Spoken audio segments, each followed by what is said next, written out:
Hi, everybody. Welcome to this very cold Sunday in New York City and also in Taos, New Mexico. Welcome to Cooking with Chef Carole on behalf of or presented by Plant Powered Metro New York. I'm Wendy Sachs and I'm on the board of Plant Powered Metro New York, and this is our monthly series that is being co-sponsored by the JCC, Marlene Meyerson JCC Manhattan. So Plant Powered Metro New York empowers people to find better health and overcome chronic disease through a whole food, plant-based approach to nutrition. Together with a wide network of grassroots leaders, organizers, and educators, we raise awareness about the dramatic health benefits of whole food plant-based eating. We take a food as medicine approach. We offer education, build supportive communities that empower people to make lifestyle changes and organize and lead projects that spark changes to food policy, practice, and culture. So today, before we begin, I have a few announcements. Welcome again to the community that's joining us from the Marlene Meyerson JCC.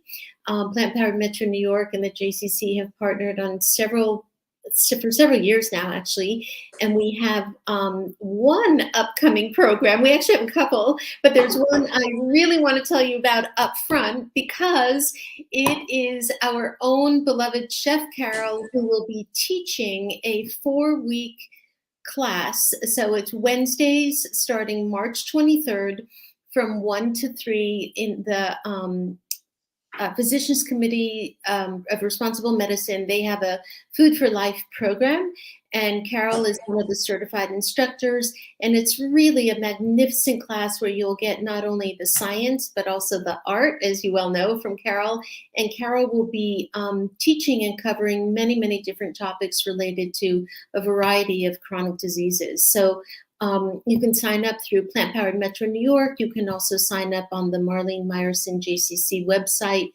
But I highly, highly, highly recommend that you join us for that class. It's really much more in depth than what we can cover on these monthly shows. So the link to register will be in the chat. And then a happy birthday to Plant Powered Metro New York. We turned 3 this March. And I encourage you to go on YouTube. You can watch the replay of our celebration that was just on Tuesday. And more important, we are having an auction as part of our celebration to raise money for ongoing programs we're doing both virtually, so you can tune in from everywhere, but also in all 5 boroughs in Manhattan. And there's still time to participate in the auction. It goes until March 15th, 9 o'clock Eastern Time, March 15th. And for those in the New York area, we're gathering live on Wednesday, March 30th from 7 to 9 o'clock. And again, you can go to our website and you can register to join us for in-person meals at a plant-based restaurant. And we hope to meet as many of you as possible live in person. Okay, enough of the announcements. Guidelines. Let us know where you are from in the chat. Also, please put your questions in the chat. Carole usually allows time during the show, but if not, we'll save a few minutes at the end and we'll try to answer as many as we can. And if you're joining the presentation on Facebook and YouTube, please press like because that helps us reach more people. And to those listening on the replays, welcome and thank you for joining us. So, super quick facts. I know that Carole's going to do something or another with beans today. And did you know that there are over 4,000 variety of beans in an array of colors and shapes and sizes and all of it? And the reason I mention it is because most people say, oh my God, what do you eat on a plant-based diet? Well, you can let them know that there's at least 4,000 choices, if not more. So a lot of this information on beans actually comes from Dr. Furman's book. And I encourage you all to read that as well on this journey, 100 Best Foods for Health and Longevity. All right, Carole. What's on the menu today? Oh, Wendy, thank you so much. And I'm happy that you talked about the Food for Life classes at the JCC. And I'm happy that you talked about the party that we just had and all of these good things. And the auction is still open. And there's actually a class that you can actually auction. I'm going to teach one private lesson. So you could go on and look for that if you're interested in having one private lesson with me. So today, as much as all of us just sprung forward with our clocks and we are now 1 hour ahead of what we've been and we're in daylight savings time, I thought to myself, you know, we're still in the middle of winter. Where I live, we seem to be getting, I don't know, 7 to 8 inches of snow quite weekly. And I thought we should make some comfort food because I actually want to show you what I've been eating recently. And I eat a lot of beans. And I know we had a whole show just dedicated to beans. But this time, I just through the bean club that I belong to, which is called Rancho Gordo Bean Club, which I have learned that they've just opened it up. People have been on waiting lists for several years, and it hasn't been a marketing ploy at all. It's just they had to gear up and figure out exactly how they were going to serve so many people. I guess 10,000 people are in a bean club, but they had 40,000 people on a wait list. So that's quite impressive for beans, right? And I am using some of their beans today because in my club, when I get these beans, look at here's some Whipple beans and some yellow-eyed beans and some Mayakoba beans. Well, today we're going to use a cassoulet bean, which is, I can't even tell you, I can't say that it's a favorite because tomorrow I'm going to tell you another one is my favorite. So I like them all very, very much. The reason I'm using the cassoulet bean today is one, in my newsletter that I get from Rancho Gordo came a recipe that they had published in a book called French beans. So cassoulet is a French white bean. And I don't expect all of you to have these exact beans, but I do say in the recipe when we're making this that if you don't go and order your cassoulet beans, there are plenty of places in Manhattan, or possibly if you don't live in Manhattan, that you actually can walk into a store like Murray's Cheese, both in Bleecker and Grand Central. I know there's a butcher on the west side that carries Rancho Gordo beans. So you could actually just walk into a store locally and buy them, or you could order them and have them get sent to you. But if you don't want to do any of those things and you say, I just want to make this North African recipe, which is really called Loubia, which is from Morocco, then just use some white beans. And I suggest in the recipe that you could use white kidney beans, cannelli beans, you can use Great Northern beans, and I would ultimately always like you to cook your own beans, right? I started with a half a pound, which is, I get these little bags and and each bag is a pound. So I actually use just a half a bag, okay? Which is about a cup, maybe a cup and a quarter. And when I usually make the beans, I soak them overnight. And in this stew, you just have to soak them overnight, and then ultimately you're going to cook the beans in the tomato sauce. But today, because we don't have hours to watch the beans cook in the tomato sauce, what I've done is I've cooked the beans ahead of time, and I have a big jar full of them. And you can see that a half a pound actually made an entire quart of beans. Okay, so we're going to use those beans and we're going to get started because ultimately this needs to cook. The longer that it cooks, the more delicious that it is. And you don't want it to be soupy. You want it to be like a stew, and you basically want beans kind of covered in a tomato sauce. And this particular recipe that had come to me in a newsletter from Rancho Gordo looked very delicious, and I didn't want to not make it because it did have some olive oil in it and it did have some salt, and I just thought, you know what, I'm not letting those things get in the way of something that I want to very much make. So let's get started, and then I'll tell you what else we have on the menu. We actually have a wonderful Indian pudding that's made with brown rice, and that too has to cook for like an hour and some, and I've started it on the back stove, so we will visit that. And then I'm going to show you an impromptu salad, which there is no recipe for, and it's just dealing with the leftovers. It's something that I feel like we all have to do, is deal with little pieces of vegetables in our refrigerator and not let them go bad. And I hate waste, so I'm going to show you how to deal with those leftover vegetables. So let's get started on the loubia. And what I have done in advance is I've chopped minced very, very fine, one big yellow onion.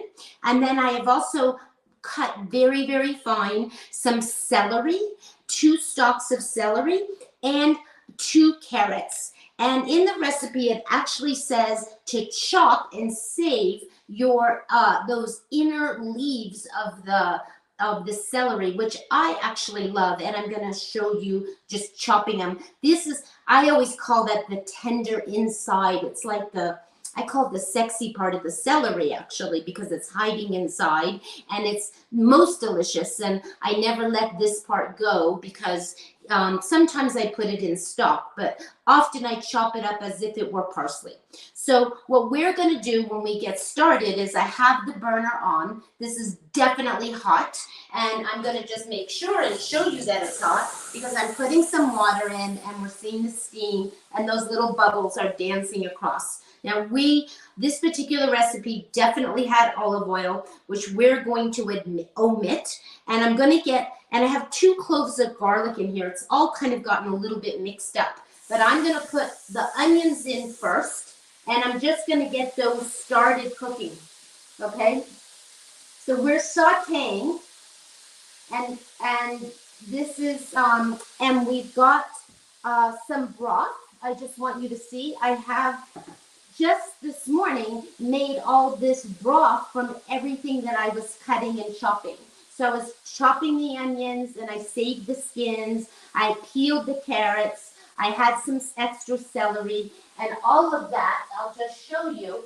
I still have a little bit of broth here. In fact, I'm going to add a little bit right here, right now, so nothing sticks. But this is all the stuff that I was preparing from this morning, and it gave me a quart and almost 6 cups actually, and we need 6.5 cups broth. So we have that here, and that just came from not a box, but just cooking and peeling the vegetables, covering the celery, the onions, the carrots. I had a little end of a tomato that I threw in, and then just boiling it, and then I've gotten this very beautiful stock. And I always encourage you to do that because it's a way for you to use. It's an economical thing. It's a way of stretching the things that you bought into making other things, right? And that way you're not having to buy some kind of sodium-free vegetable broth that maybe is full of just carrots and doesn't have any kind of other flavorings. So this is cooking, and I'm just going to put it up a little bit because we do want these things to start to saute. Now, the one thing that I want to say about this recipe is right now I'm making it on the stove top, but this is a great recipe to bake in your oven. If you had a casserole pan that had a lid, you could put all of this together. You could almost put all the ingredients in at once, put the lid on, and put it in the oven, and slowly the sauce would reduce and the beans would absorb all that tomatoes, right? And you could just cook it in the oven. And then a third way of cooking it, for those of you who love your Instapot, you could absolutely cook it in your Instapot. So today I'm just showing you in a cast iron pan that looks almost like a Dutch oven, but it's just a cast iron pan. And we're sauteing these onions. The garlic is there. There's a lot of onions, and I've minced them. And then let's about all the things that are going to go in this besides. So this is sauteing, and I've put the heat up a little bit. I'm going to go ahead and just add the carrots and the celery. this is a fancy term called mirepoix, and it's a French term that is used for the basics, basically celery, carrots, and onions. And that's what we are starting with. And I told you that I pre-cooked our beans, but ultimately you would just want to soak your dried beans overnight, and you would want the beans to cook in this stew. Okay, so the herbs, the spices that are going to go in here that are going to make everything the most flavorful, right? And I'm just keeping some of the stock that's left over because I need to have a total of 6 cups. Okay, so, and then I've saved some of the broth for the beans. So we have here on this plate, and I just left this in the measuring spoon. This is actually 1.5 tablespoons of paprika.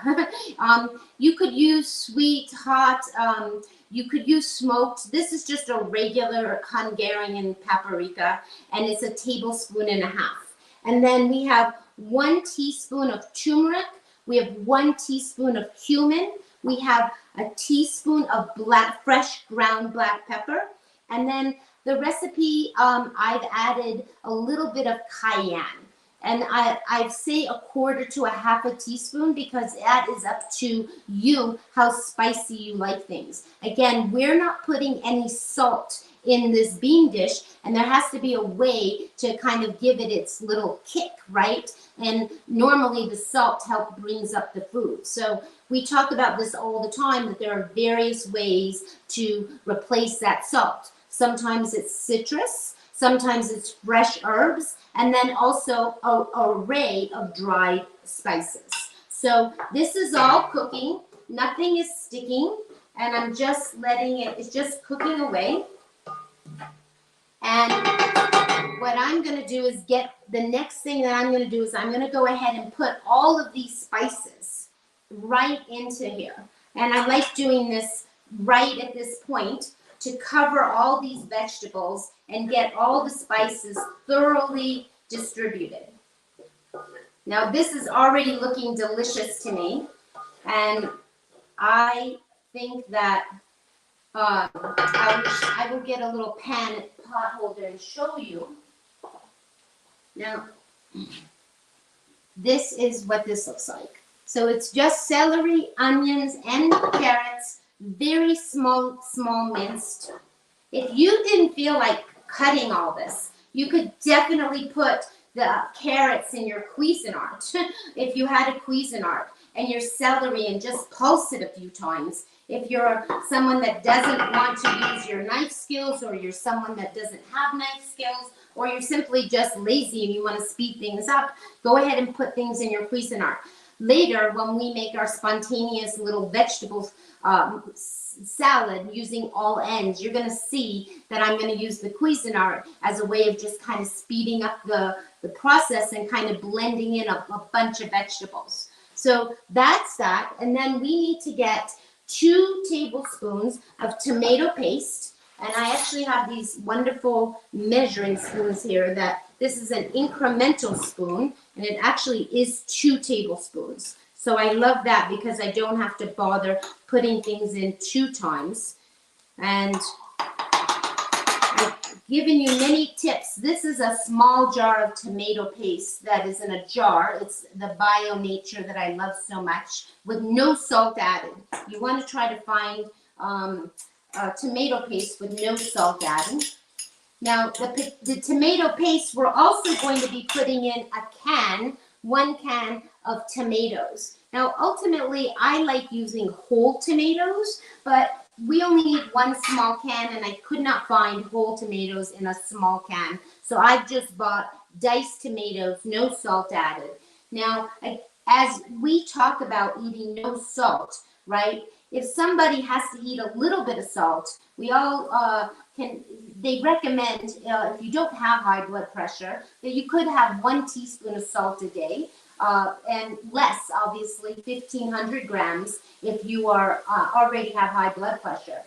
But ultimately, if you have to add a little bit of salt to your final food, it's better to add it than to bring home a can with salt already in it, or vegetable broth with salt already in it. So I'm just kind of squeezing with my hand some of these diced tomatoes. I don't know. I've never been a fan of diced tomatoes. I'm not quite sure why. I like the whole ones so much better. Okay, and then we have our beans, okay, and there's a lot of liquid in these beans, and I'm just going to pour some of it out. Now, I'm not going to throw out the bean liquid because ultimately, and I see that we need to have more, I'm going to pour it in this can, actually. If we need more liquid, I'm going to use that bean liquid because it's just as good as having the broth. So if someone might wonder how much is a half a pound of beans, right? They were dried, and we're just gonna I'm just gonna show you that we probably have almost 4 cups, and I'm gonna maybe we only have 2. Oops, as I go crazy here. 2. We have actually 3. So if someone were making this recipe and they weren't using dried beans, I would suggest you get 2 cans of beans, okay? 2 cans, because each can is about 1.5 cups.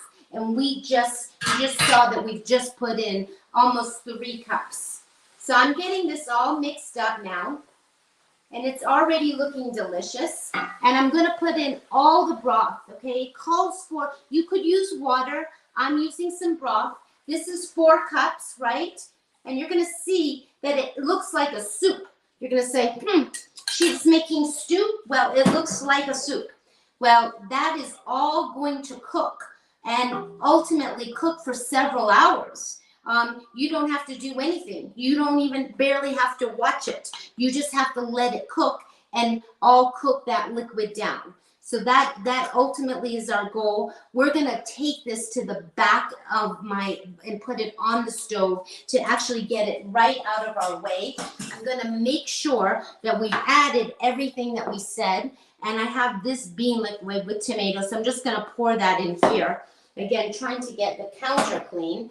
And we are going to take this to the burner, and I'm going to put it on. Really, it needs to just simmer, but I'm going to put a higher light underneath it so that it cooks while we're all in our demo here, hoping that it's going to be ready well enough to serve, but ultimately moving it. And let me just take this. We're going to do what we call a switcheroo, and we're bringing the rice pudding close by. We're going to lower this in a big way, and we're going to put this burner on. And that's just going to cook. Now, when you want something to cook fast, actually, you put the lid on. So I'm going to do that. And we'll watch it. It will come to a boil. I've got a big light underneath it at the moment, and then we'll reduce it. So ultimately, that is your stew, your North African Moroccan stew, having tomatoes, broth, and a lot of spices. And when I made this just a couple weeks ago, I ate it every day, and I loved it so much. And I served it with greens. I sometimes served it with sweet potato. Sometimes I served it with quinoa. Sometimes I just served brown rice with it. So, because it made a lot, and it was, but yet I even ate it one morning for breakfast with a bunch of greens. So that's an okay thing to do, to eat beans in the morning. Don't be surprised. If that's something you desire and you want to do it, you definitely can. So that is our North African Moroccan stew, basically. It is cooking, and we don't do, and I really wanted to get in these, actually. So these are the little tender parts, and those I'm just going to chop up, and we're going to get those into the stew while it's cooking. And again, I never let this part go to waste. I often use it in my tuna salad when I'm making with chickpeas. You'll see that I use this. I treat the inner parts of celery as if it were parsley or cilantro. Something definitely to not throw out and to savor. So I'm going to put this, and I'm just going to actually add it right to the pot back here. And that's slowly starting to come to a boil already. And that's just going to get cooking, and that's that. Is there any, Wendy, it's a kind of a fast bean stew recipe. And I don't know if there's any questions. Not at all yet, Carole. I think everyone's just watching and riveted and interested. So yeah, and like I no said, big questions yet. I actually make this a similar stew like this. That's more from Greece, actually. I think every country has some kind of tomato and beans stew. In Greece, they use these really big white beans, like they're called gigantic beans, and those too get cooked in a tomato sauce, but not with as many spices. Usually, when I make those tomatoes, those beans, I'm practically just using like an oregano and some garlic and some onions, and it's a very simple baking of white beans. And I really encourage all of you, you can do this in your stove or your Instapot, or you can use your burner. Either any of those things work. So let's move on to the next thing. I have this on low, and let me kind of move some of these things out of our way. I'm just going to put this over to the back here, and I'm going to bring forward. Yeah, we're going to do switching. So some of these things I had to start in advance just because things take time. And I don't necessarily want to give you things that take forever, but really, if you're cooking a stew like this, or you're making rice pudding that takes an hour, you're not standing over it every minute. You're just you're in the proximity of your kitchen, and you do have to stir, and you do have to check on it. You can't really walk away. So not enslaving you to the kitchen, but sometimes things actually, for them to be what I feel is comfort food, has to actually cook for a little bit of time, and it kind of warms the house, and then it's going to eventually warm your belly. So let's check what we've got, what we have so far. We are going to jump to a dessert next, and our dessert actually technically is a combination of what I love is rice pudding. And rice pudding is something that I used to eat all the time. And then when I became a whole food plant-based, and I gave up all that white processed sugar, somehow rice pudding went out the door, just like left. And that happens a lot, like sometimes I'll be going through my recipes and I'll be like, wow, I haven't eaten rice pudding in like 3.5 years, and I used to eat it all the time. How did I forget about that? Well, I forgot about it because ultimately I used to make it with arborio rice, an Italian white rice. I made it with cow's milk, and I also made it with white processed sugar. So it was one of the, and some lemon and some some vanilla, some kind of flavoring. And then I would put pistachio nuts on top because that was the prettiest and the nicest flavor. And somehow I kind of forgot that I loved rice pudding so much. So I took my old recipe and I kind of combined it a little bit with a forks over knives recipe that I found online. That is actually a healthier rice pudding because it's not made with white rice or cow's milk. It's actually made with a plant-based milk and brown rice. So, and then one of my favorite spices, and I always talk about spices, and sometimes I tell you I love cumin so much, but cardamom, this has cardamom. So that is what gives it, and it also has something very special that we're going to use, and it's called saffron. So let's see where we are with this, because I've started cooking it halfway. Okay, because otherwise it would never get done in time. Right now it looks like this. It's just brown. It looks almost like oatmeal, right? But rice pudding is kind of like a porridge, right? And you want to be careful because you are cooking a lot of milk with rice, which has starches, right? And you don't want it to burn. Okay, so ultimately this is what I've done thus far, so you understand. I actually, and let me look at the recipe so I don't forget what I've done. I measured out 3 cups of brown rice, and you could use basmati brown rice or regular brown rice. And you want to then, so 1 cup of brown rice, and then 3 cups of plant-based milk. And you can use soy, rice, cashew, almond. It's nice to use something rich if you want this dessert to feel like it's decadent. Use cashew milk. But here I just used a soy milk. And basically I put the rice, the 1 cup of rice, 3 cups of milk, and then added 1 cup of water. And then I put it on the stove and I brought it to a boil. And then as soon as it came to a boil, I then reduced it and I let it simmer for almost a good 45 minutes. And as you can see right now, it's super creamy. The rice is really puffed up and it's ready for its additions and its finishing touches. Okay, so that's where we're at right now. Now, the other thing with the brown rice and the milk, we need a sweetener.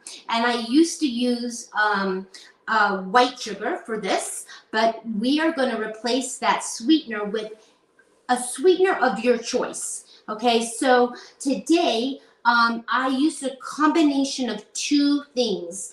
I used dates. So I used medjool dates, which basically we needed a 1/4 cup of medjool dates. So what I did was, you want to get that pit out. You want to take your date, open it up, and then get your pit out. And then you always want to take that little top off. So that's kind of hard, and that's where the date actually adheres itself to the stem. So we needed a 1/4 cup of dates. And you could use date paste. If that's something you already have in your fridge, then just go ahead and put a 1/4 cup of date paste. Now, could you replace it with any other kind of sweetener? Could you use a half a banana? Absolutely. But I didn't want my rice pudding taste like banana rice pudding. So the date is just more neutral. And so I took 4 of these dates and I just chopped them up with my knife. And I put them in with the milk and the brown rice. Okay, so chopped 4 dates, and then I added 1 tablespoon of date sugar. And what is date sugar? Date sugar is just like a very, very, very fine powder. And what they do is they take the whole date and they just literally grind it. They dry it out and they grind it, and it becomes a dried powder. I show you, you can buy it. This is a package of date sugar here. This brand is called Now, N-O-W, and I've had it for so long. I mean, and it's raw and unprocessed, non-GMO, excellent for baked goods, and I use it sparingly because it's pretty sweet. So I put 1 tablespoon along with the dates. Now, and then we also added 1 cup of water. So basically 3 cups of milk, 1 cup of water, 1 cup of rice, and a 1/4 cup of dates, and then the 1 tablespoon. So that cooks, and you can see now this is really, really thick. Now I'm going to put this on this burner really on low. This is very much ready for us to finish it off with our special flavorings. So let's do that. And one of the very first things, and of course I've lost the plate that I took out. I don't know how I did that. I see where it is. And let me just, you know what, I'm going to rinse this plate really fast because I had it out just for this. So I don't know if any of you necessarily have saffron in your pantries. And it is something that is pricey. I will not lie to you to say that to run out and get some saffron. Now, if you're making this recipe and you don't have saffron and you don't want to run out and buy it, then you could use a teeny pinch of turmeric. Turmeric is going to turn it a little teeny bit yellow, just like the saffron, but they are different things. People get them confused sometimes, but actually turmeric comes from the ginger family, and our actual a saffron comes from a flower called the Crocus stevius, and each flower only makes 3 little stems, and it is the reason that this is so expensive. Saffron, you get a tiny little container, and I'm just going to show it to you. Okay, you get a tiny little container in the store, and this tiny little container could cost maybe $7, but I always have some saffron in my pantry because it has a very special kind of sweet, it's very hard to describe, and I almost want to say, you know, when you're tasting saffron, but I'm going to try to tell you that it's aromatic, it's a little teeny bit sweet, and it's a little bit, it just has its own flavor. It has a very special flavor. So usually when you use these stems, and the reason it's so expensive is that there's only 1 week per year that you actually can harvest these stems, and it all has to be harvested by hand. So this is why saffron, and once you understand the you know, how they pick it and then dry it, that is the reason why it's so very expensive. Give me 1 minute because I'm hearing in the back. Remember, I say we use all our senses when we cook, and I'm listening to the stew cook rapidly, and maybe it doesn't need to be cooking that rapidly. So let's just see what's happening here. It is cooking. And I'm going to let it cook, and I'm going to now take the lid off. And I'm going to just lower it. I want to lower it a little bit, but because we only have to be with each other for 1 hour, I'm going to let it continue to cook rapidly. But ultimately, if you were not in a demo and not trying to rush things, you would just let it simmer, and slowly but surely those beans start to become red.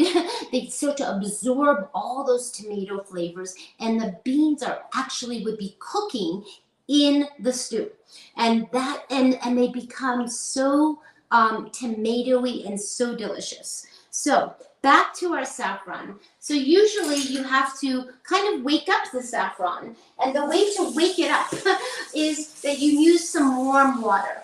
So we're going to take 3 tablespoons of warm water, and I'm just going to put it on this plate, and I'm waiting for this to get warm here.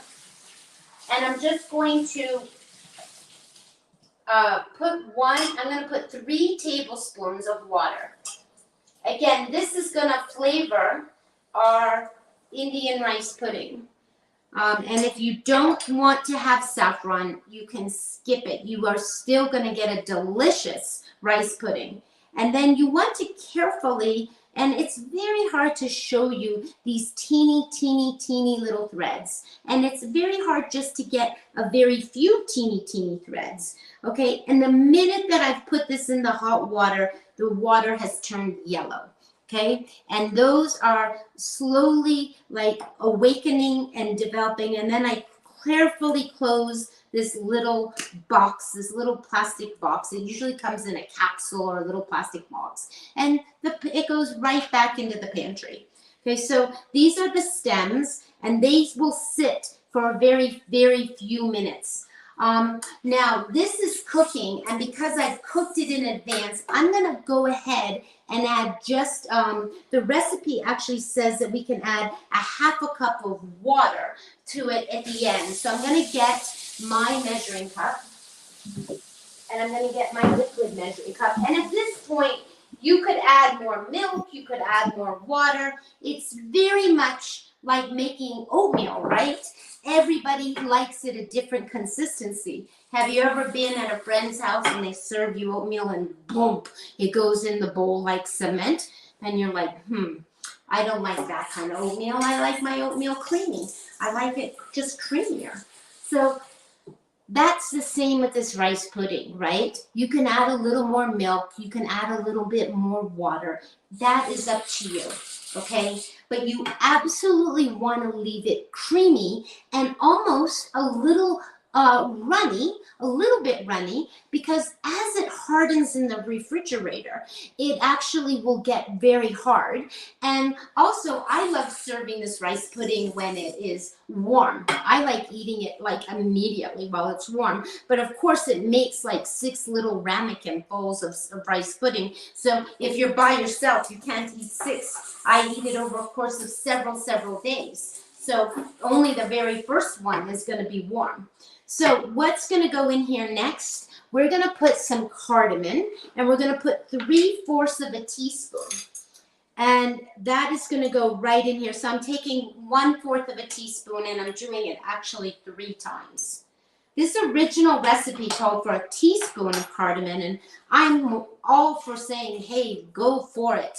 But I found a teaspoon to be a little bit too much for my own liking, even though I love cardamom. So I actually pulled it back a little bit. Just like you can taste this and say, hey, I don't think it's sweet enough for my liking, then put another date or 2, okay? But I'm always a person, when I'm making any kind of dessert, that I put half what it says, and then I mix it up, and then I say, that's sweet enough for me. I don't need the whole, I don't need any more. I don't need it to be any sweeter. So that is going in, and now these saffron threads are going to go in there as well. So with the water, and you don't want to leave any of the saffron behind, of course, and I can see a couple of the threads here are back here. So we're getting those in. Okay, that's that, and I'm just going to move these. And that is going to cook, and again, almost done. And then I've added some, there are condiments that go with rice pudding. And it is up to you if you want to have your condiments inside your rice pudding, but I actually like them as a garnish on top. The only thing that I really like getting into the rice pudding and letting it cook a little bit is I actually really like getting the raisins in. So I suggested in the recipe, you could use slivered almonds, you could use pistachios, you could use pomegranates, you could use mangoes, right? Of course, you could substitute out raisins with any kind of dried fruit that you want. If you want to put apricot, sure, or dried cranberries, sure. Try to get your dried cranberries so that they're not covered with sugar. Most cranberries that you buy are either covered in some kind of sunflower oil, or they're covered with some kind of sweetener. So try, when you're looking for your cranberries, your dried cherries, that you get the unsweetened kind. So you might have to do a little looking for that. So I'm going to take 1 tablespoon here, a big tablespoon, right? Because I'm going to do a heaping tablespoon of golden raisins. So those are going in there, and I love raisins, and you could probably put a few more. But again, the raisins are going to be sweetening the rice pudding. So you want to make sure that you don't want too much sweetener in there. And I'm going to get a spoon, and we're going to taste this, but I'm also going to add some almond extract. Now, almond extract is something that I definitely have in my pantry because I'm a baker, and almond extract is a pretty special kind of way different than vanilla. And it smells heavenly. And we're going to put 1 teaspoon. Now, if you don't have almond extract, of course, use vanilla. We just want to get in some kind of extra flavoring. Another great thing, if you have in your cabinet, but likely you won't, is some rose water. Rose water is something that's very much like a family of the Indian food, and would be delicious as an aromatic flavoring instead of your almond extract. So we were here, and we were in the process of seeing what this tastes like. I have it on low. I actually want it to come to a simmer. It's not quite done. Mm. The rice is very tender, which is good. Where I live these days, high altitude, I noticed that sometimes the rice actually takes an extra long time to cook. So I'm always surprised when I taste something that I've made, grains especially, that it hasn't needed its extra time, or sometimes it has, but this has been cooking for an hour before we started. And we're Carole, just, yes. while you're on the subject of the grains, we're having a couple of questions talking about the rice and talking about the grains. So the first one is, do you recommend long form rice, or I mean brown rice, or short grain? It doesn't matter, Wendy. It doesn't matter because the rice pudding that I used to love so much was made with a barrio rice, which is a very short grain rice, usually a white rice, right? And often the smaller grain rices have more starch in them, right? So you're okay to use the short grain brown rice. Today I used basmati. You could use the long grain brown rice. It doesn't matter. It really doesn't. Okay. It's kind of like they're different. It's going to a little bit depend on what texture you end up with, but it's really not going to affect anything. Great. And if someone is trying to avoid rice, are there other grains that you would recommend? Well, you and I were just talking about millet, right? So we could probably use millet, right? And I think you could definitely, I mean, rice pudding, for me, is a comfort food for everyone, right? But it's no different than porridge, which is similar to oatmeal, right? Which is similar to risotto, right? It's a creamy, you've added liquid and you're taking your starch and you're taking some kind of liquid and you're making something super creamy, right? So, sure. Am I going to tell you you can use another grain? Sure. You could probably use quinoa and make a quinoa, It's just that I don't know if it's going to have that same kind of the starches that get released from the rice are what's helping it all kind of come together as a nice, creamy, yummy dessert.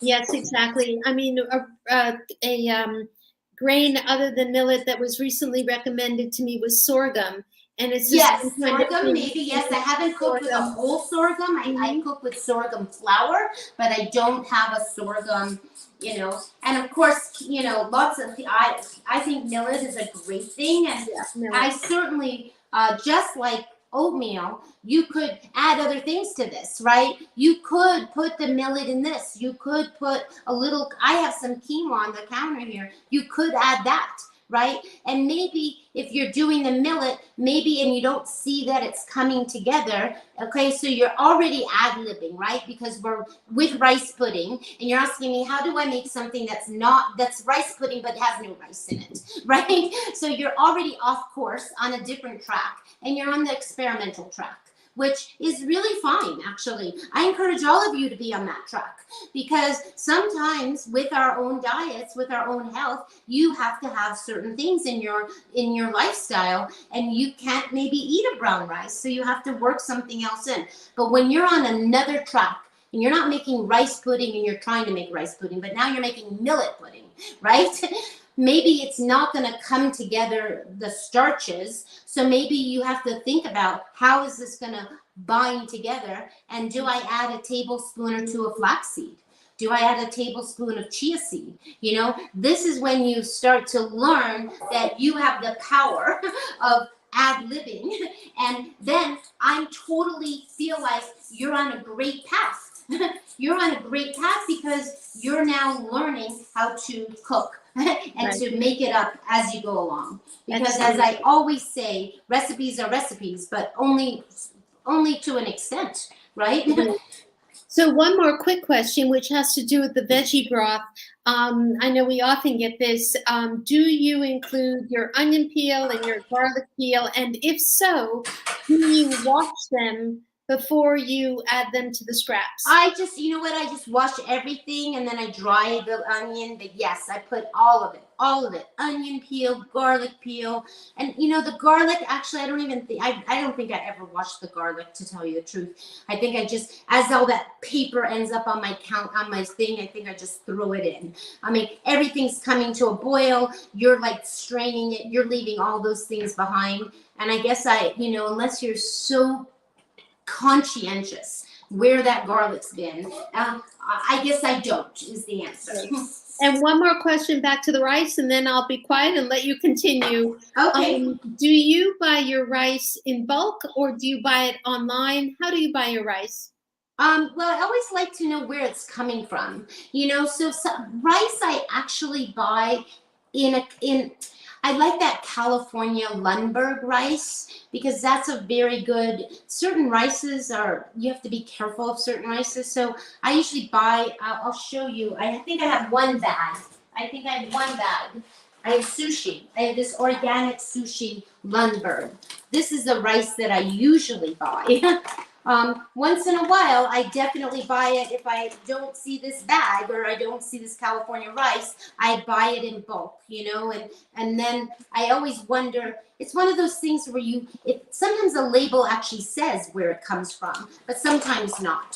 So rice you want to be conscientious of, just like you're conscientious of oats, where your oats are coming from, because it is something that you can have, can have, chemicals that you don't want to actually ingest.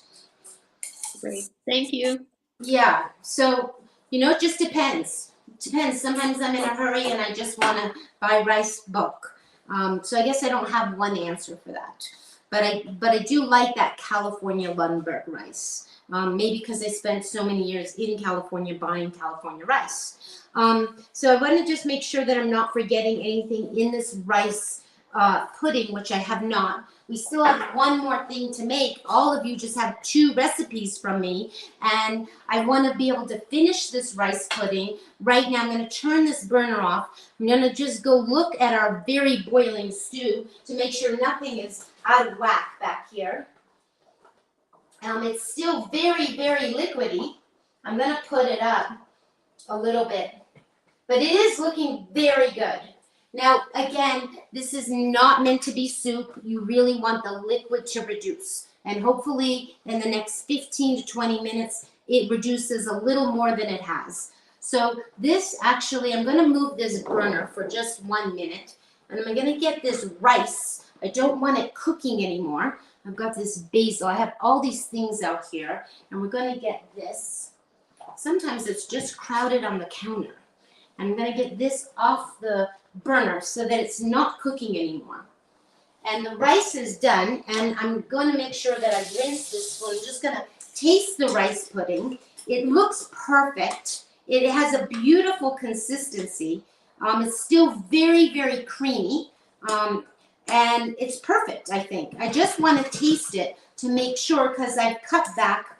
I'm always like changing its sweetness, because I never want a dessert that's totally sugary. I just want something that kind of is a little, like it tips into sugar, but it's not sugar. Other people love sugar so much. Okay, so that is the rice pudding done. Now we have to figure out how are we going to make it so that it is going into all the containers. So let's just get some of this out of here so we can actually start to plate this. Now I have a bunch of little glass. What am I talking about? I don't even know what I'm saying. What look like little cups, right? And I own a lot of these ramekins that are solid. But I think it's really nice to put the rice pudding, if you're going to be decorative with it, in something that's clear. If you don't have little teeny cups, then surely you have a juice glass, or you have some other kind of wine glass, something that you can see through, so that you can serve it up so that it looks most delicious. I'm serving this with mangoes, and I have I don't have any pistachio nuts today, but I have some sliced almonds. And I have some frozen frozen mango, but I also bought a nice mango, which I think is pretty ripe. And let's just see. I'm going to get a peeler, which I didn't get out, which is going to give me a moment back here to just stir this. Oh, the beans are looking, it's looking so good. I'm almost salivating as I look at it, and I'm going to bring it back to all of us. We'll see the rest of it shortly. And we have to actually move on, so I don't think I can spend much time. I like being able to show you how we're going to deal with this mango. I thought that we would have time for that, but if I'm ever going to get to my leftovers, which I really want to show you very much, then we can't spend very much time on the rice pudding. So ultimately, what I'm doing here is I'm just peeling this mango, which is now all peeled, and all of this can go technically what would be into the garbage, but for now it's just going to go there. Okay, and you could do whatever you want here, right? Like if you wanted to use your peeler, you could make nice ribbons of mango, right? Or you could use the frozen, and ultimately, but I think I'm thinking right out loud with you as I'm doing this, that it'd be so pretty to put like the mango on the edges here, right? Like I've kind of lined and just kind of line the beautiful cup with ribbons of mango. Now, again, you don't have to do this. It's just I'm trying to show you there are lots of alternative ideas. And here are the nice slices of ribbons of mango, right? And then you could use this, and you have your cup here. And then what you're going to do is you're going to get a nice measuring cup, which is right here. And you're just going to scoop this rice pudding. It's very, very hot. And you're going to scoop that inside. Look, we have something that almost looks like a sunflower. Look how pretty that is. It's almost like a beautiful sunflower, right? And then I'm going to decorate that with a few almonds, right? And you could put a few coconut. I toasted some coconut. And if you wanted, I do have some strawberries. That too could go on top. Or you could do, strawberries aren't necessary. I think I like the pomegranates better, but strawberry is something that we're getting now from California, if they have any flavor. But you know, you could give it a beautiful looking strawberry. And how would I do that? Just put that on top. And then I took us strawberries and I actually lined, just like we just lined with our mango, right? And we can take our another cup and put those in along with that, right? And it's so creamy. And usually look how pretty that is. And then again, you could put maybe a few coconut top, a little bit of toasted coconut on top, right? And a few almonds. And you could put a few of your right on top here. And that would be, so that could go on forever, right? You could keep doing that.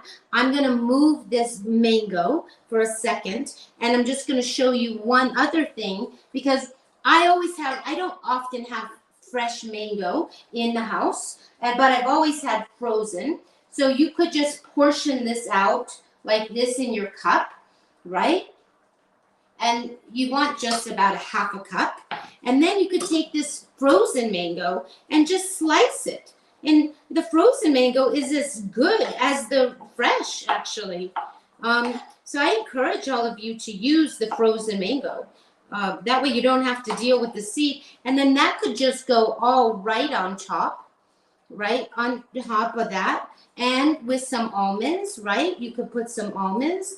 And then you could put some strawberries, and then you've got your beautiful. So this could go on, and I'm not going to fill it all. I'm going to remove this, but you have all these beautiful individual servings of rice pudding.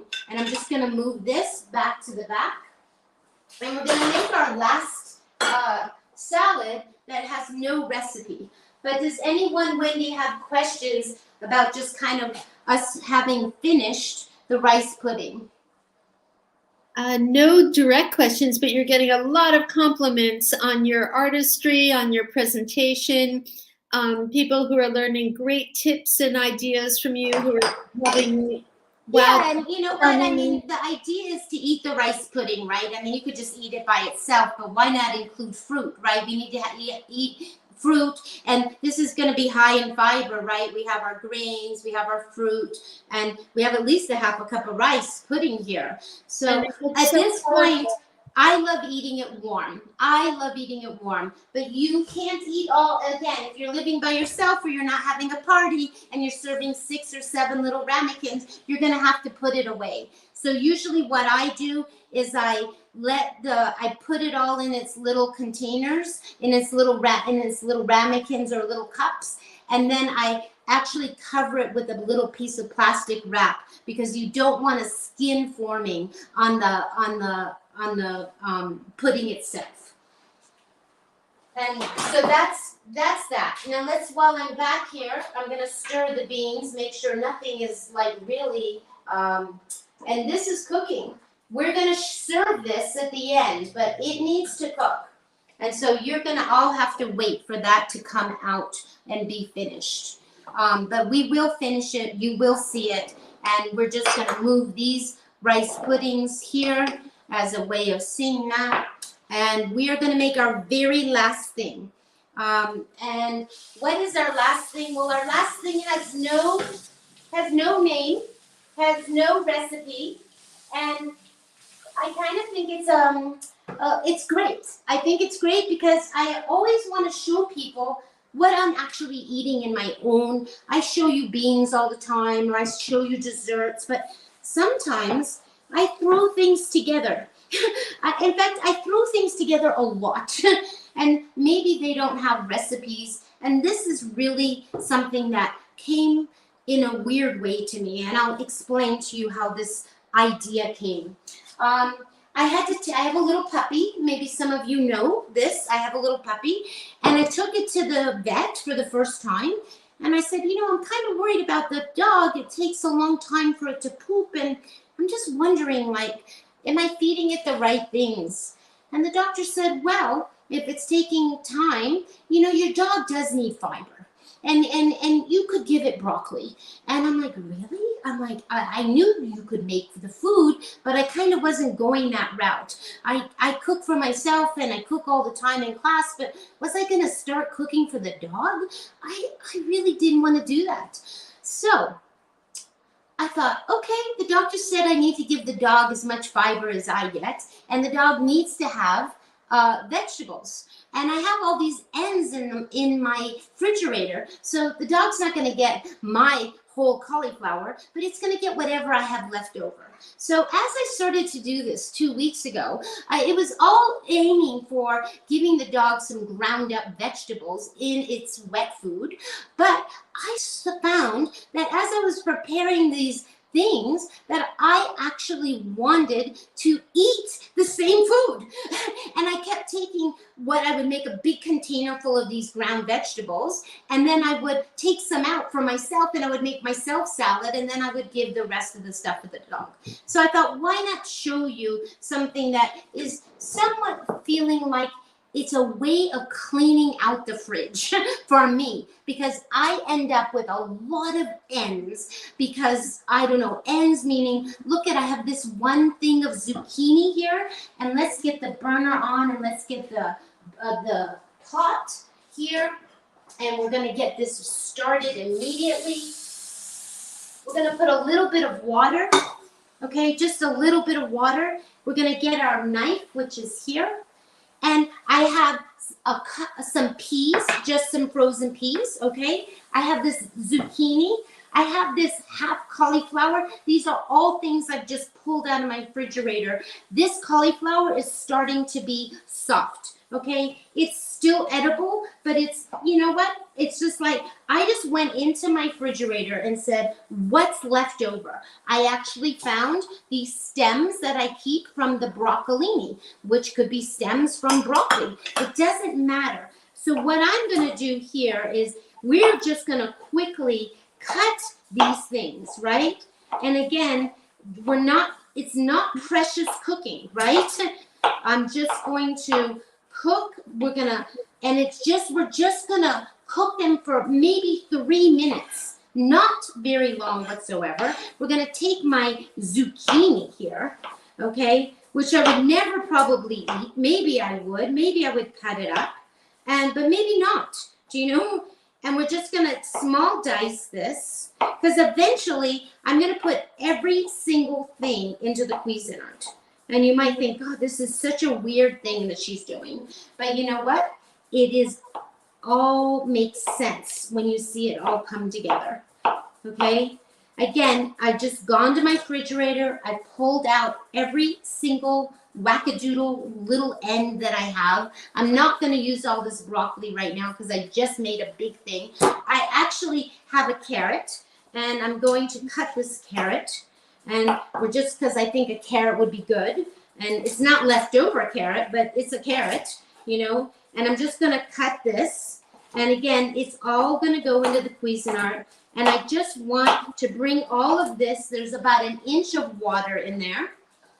And I have the end, I'm at the end of this cilantro. I have some basil over here. I have some fresh thyme. We can use all these things. I have actually wrapped up here almost the end of, what is this? This is actually Italian parsley. So again, all these ends are going to go into my salad. Okay, and I'm just going to cut this carrot, and it's going to go into the Cuisinart. But for this moment, hopefully this will boil. We're going to get a lid, right? Because we need a lid. And sorry, we're disappeared for 1 minute. Lid, that's just going to boil. You could add corn. I want to actually add, I wanted to get some of this broccoli stems in, right? Because these stems are actually edible. And again, why not eat it? It's perfectly good. And it's going to be a salad. Are we going to call it? I don't know. When the first time that I made it, I thought, oh my gosh, this reminds me of what my mother used to cook for me when I was a child. She barely served me any vegetables, my mother. And that's not to talk badly about her. She just didn't love vegetables. And she would buy those frozen vegetables, vegetable medley, which you still can buy. And this is kind of when I first made this, I thought, oh, I've kind of got vegetable medley. That's what this is. That's what it is. Just a mixture of various vegetables, right? But these are all the ends. Oh, and the peas. Let's not forget the peas. The peas are going in there too. Okay, so I didn't use every single thing because I'm going to have to make more of this later on, but that is going to be there. And we're going to get a bowl out for this. We're going to get that, and we're going to stir right back here. We're going to, our beans are looking fantastic. You will see the beans in a few minutes, right when we're finishing, because they really do need to cook. They will continue to cook after when we're all done, but this is cooking. And what we're going to do is we have some Italian parsley, right? I'm at the end. The other day, someone asked me if I used the stems, and you better believe it. If they're washed. But you have to be careful in here because there's a lot of dirt. This is where dirt lives. So I usually wash them very good. And if I don't use them in the salad, this parsley could go right into the stock, right?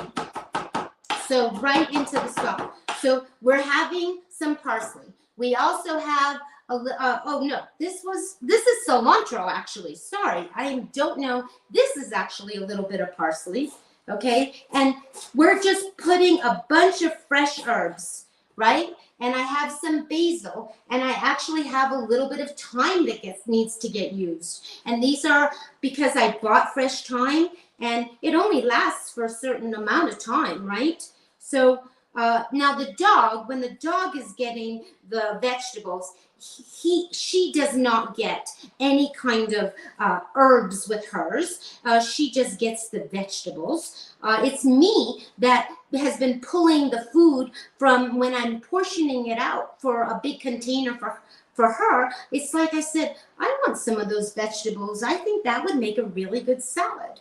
So, and you could use some scallions, right? I have some scallions that were starting to die. So that's another thing that could go into this salad easily, right? Again, I've just pulled out as many things, and all these things are flavorings, right? Onions, parsley, and we're going to use this as with our vegetables. I hear this already. This is already coming to a crazy, crazy rapid boil, and just letting it, and it just needs to cook for less than minutes, maybe 3 minutes, okay, at the most.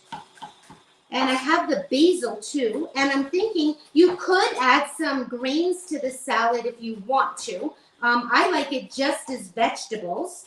And of course, I have a zested lemon that I used the other day that needs to use the juice. I still have some juice from another class the other day, so I have lemon juice, and I have an orange actually here, and you could use some zest here. So we're going to make a very, very simple dressing with just juice and rice wine vinegar. That's it. But what's going to give this vegetables, and let's get this off. 3 minutes are up. Let's get the colander, because we really want to get these drained. We're going to take this lid off. We have all these vegetables that have boiled. We're just going to drain this, right? We want all that water out of here. Now, if we had time and you really wanted to stop this from cooking, you would put some ice on this immediately, right? You could run some cold water. That's one way of stopping the cooking. But ultimately, the way to really stop the cooking is to put a few ice cubes. And you want these to be dry. You don't want, just like when you're making salad and you're going to put the dressing on, you never want the salad to be wet and have a puddle of water at the bottom of your plate and then put the dressing, because all that water is kind of diluting, right? So you really want these vegetables to drain. So I'm going to let them sit here for a minute, and we're just going to finish cutting all these herbs up, right? This is really, again, just no recipe, no necessary recipe. And I have this basil that is just hanging out in the fridge, and we might as well put that in too. And you're thinking, why is she putting basil and cilantro and parsley, all the fresh herbs possible? Why not? They all go together, and it's going to be a salad. It's going to be a medley, right? We're calling it medley. Medley with no recipe. And look at all those, look at all of that. You can see my counter there, okay? And then at this point, yeah, you could use this salad, this mixture. See, it's still wet. You really want all of that liquid to be gone. Now, if you had cut all these things all pretty, of course you could just make a salad. But I actually, again, the recipe started with the puppy. I put them into the Cuisinart. So what do? I put the vegetables, they're all dry, right? Very simple. And basically, we're going to rice all the vegetables. Just like you know about riced cauliflower, you can rice broccoli, you can, so we're gonna pulse these vegetables 1 or 2 times, and that's it. It's basically gonna be ground vegetables. Done. It is done. Okay, that's it.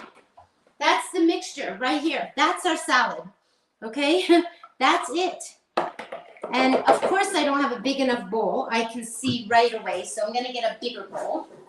I'm gonna just get a bigger bowl because I don't like when we don't have a bowl, big enough bowl. I know, Wendy, that we have to finish. I know exactly the time, just so you know.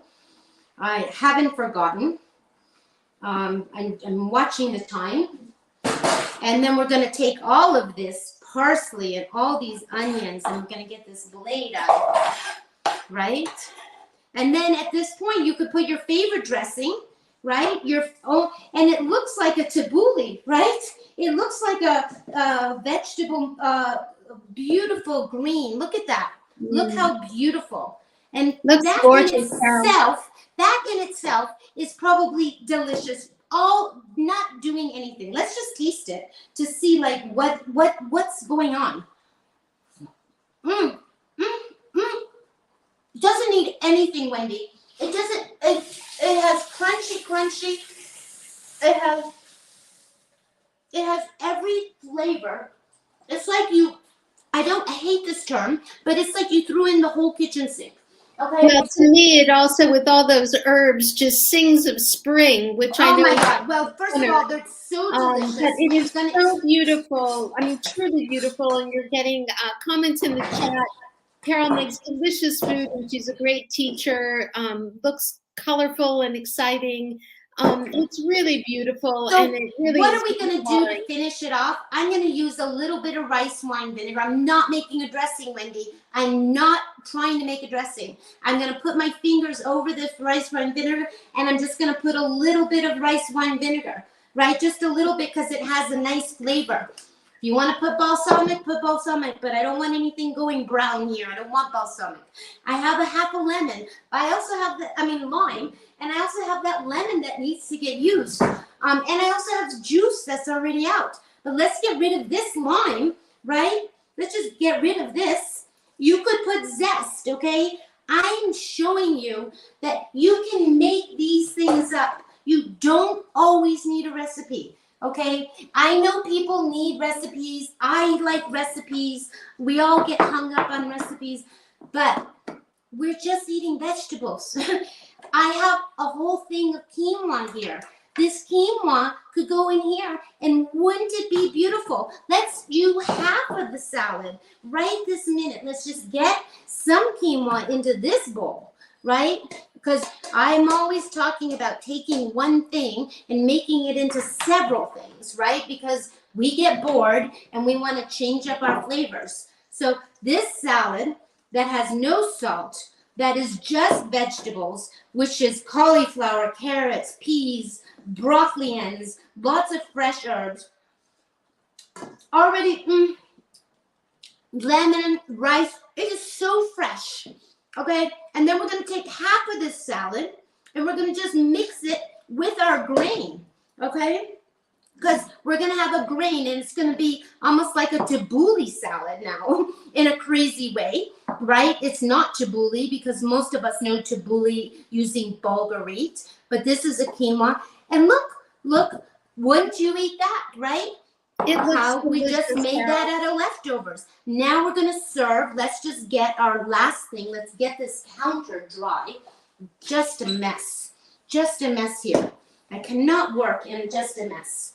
So let's bring forward our wonderful stew, but it's not done yet.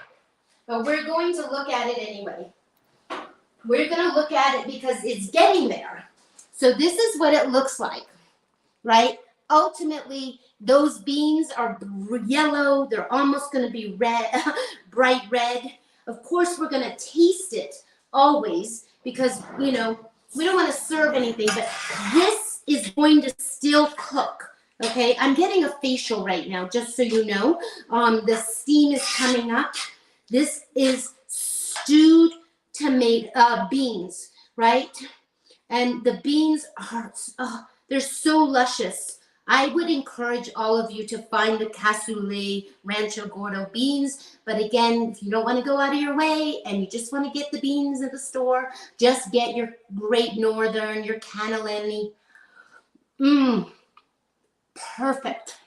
A little bit spicy. I only put a 1/4 teaspoon of cayenne. So if it's something that you don't like, you're not a spicy person, then just put a pinch, okay? Always you can add more later. Better to be conservative. And let's just get our bowl. And we are going to, I don't know, we'll just use this measuring cup for now. Ultimately, I don't want to take too much out of this pot, right? And there are so many ways that I've been serving these beans. So you could serve these beans like that.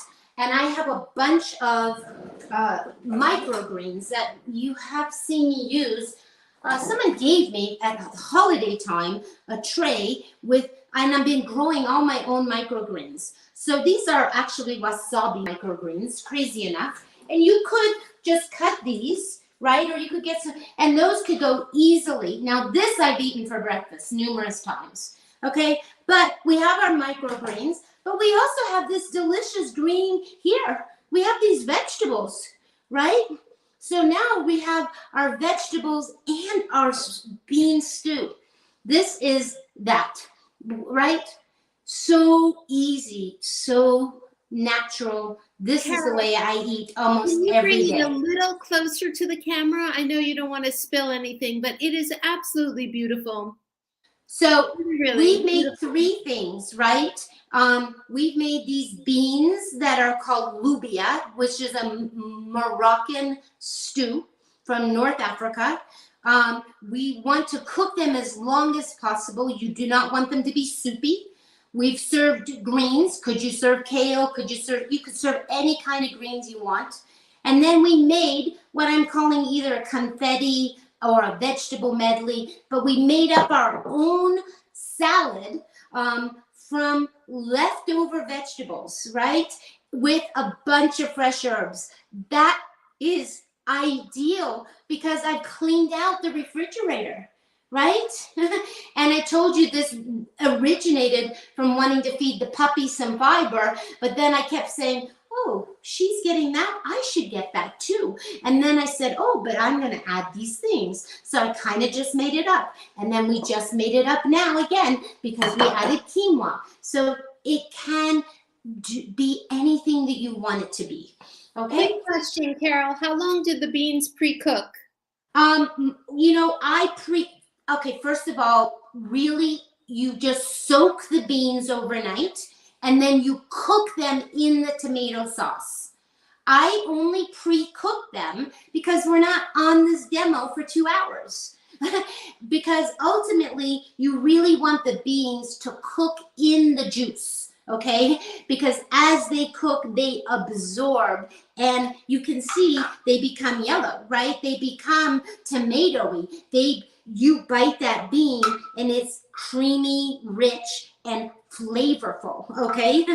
And it looks delicious. it is so delicious, and you all can come up with as many possibilities. Serve this with some yams, right? Some potatoes, it doesn't matter. I'm not kidding you. I had so much of this a couple weeks ago. I'm like, okay, I'm just going to eat it for breakfast with a bunch of greens. And it was a pleasant thing to have first thing in the morning with a bunch of greens. It's like, why not? Why do I have to eat oatmeal every morning? Why do I have to introduce, that to oatmeal and raspberries, blueberries? It's good to have those things in the morning, but sometimes for me, sweet awakens this little bud in me that makes me say, oh, I want more sweet the rest of the morning. So when I eat something like this first thing in the morning, it kind of says, okay, I'm full, and I'm full, and I've eaten something savory, and I'm kind of done.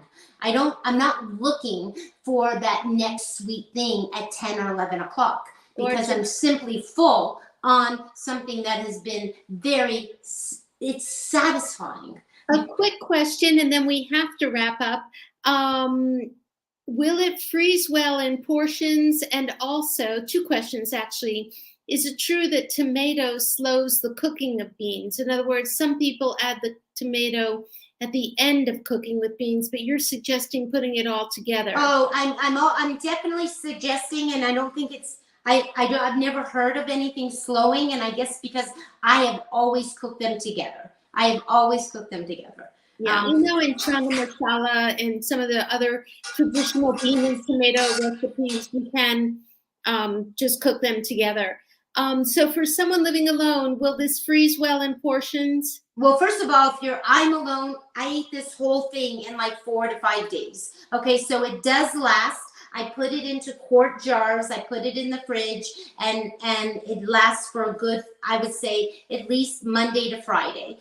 You could put it in, definitely freeze. Beans freeze very, very well. I know somebody that just cooks their beans and then they take them out of the freezer. So this would definitely freeze. Great.